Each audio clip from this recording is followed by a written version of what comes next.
Right behind me is the Independence Square in Kyiv, also called the Maidan, the site of the Euromaidan protests in the winter of 2013. That's when the country was gripped by a wave of civil unrest. People were protesting against their then president, Viktor Yanukovych, a man who wanted to take Ukraine away from European integration and push it closer to Russia. The people of Ukraine launched a revolution against this. They ousted their president. Lives were lost. Here's the story of the Euromaidan, how it changed Ukraine and how its people remember it 8 years on.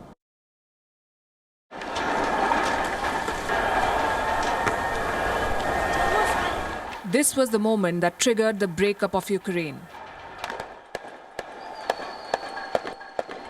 Bullets flying all around and hitting unarmed protesters. By the time it was over, at least 50 people had died.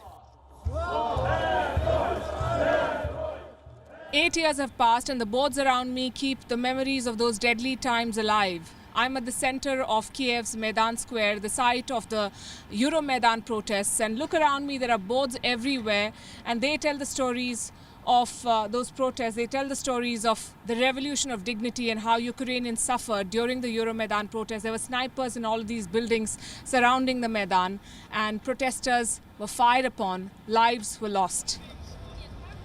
It was an inflection point for Ukraine. The country was on a pro-European trajectory. Ukrainians wanted a tight integration with the European Union.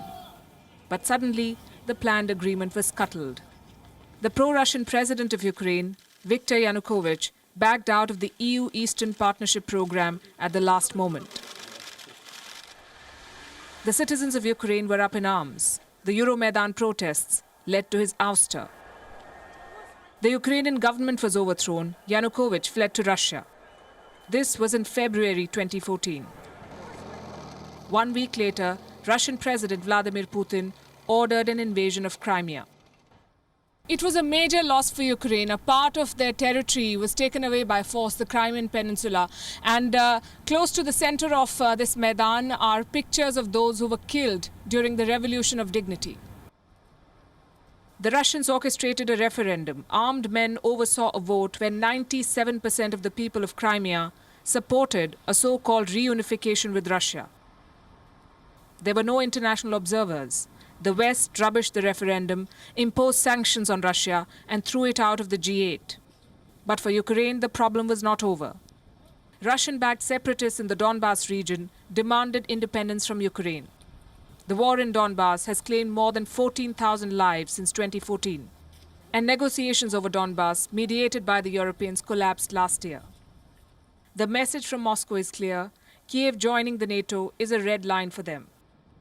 But for the people of Ukraine, this is not just about politics and security equations. This is about self-determination. This is about their revolution of dignity. The Maidan has become a symbol of revolution, a reminder of the time when Ukrainians tried to walk out of the shadow of erstwhile Soviet Union, when Ukrainians tried to assert their sovereignty. And that shift came at a very heavy price for Ukraine. People lost their loved ones, but they also found their voice. And they're speaking in that voice today, and they're saying that if the Russians come this time, they're prepared to fight. This is Palki Sharma reporting from Kyiv, Ukraine for WION World is One. WION is now available in your country. Download the app now and get all the news on the move.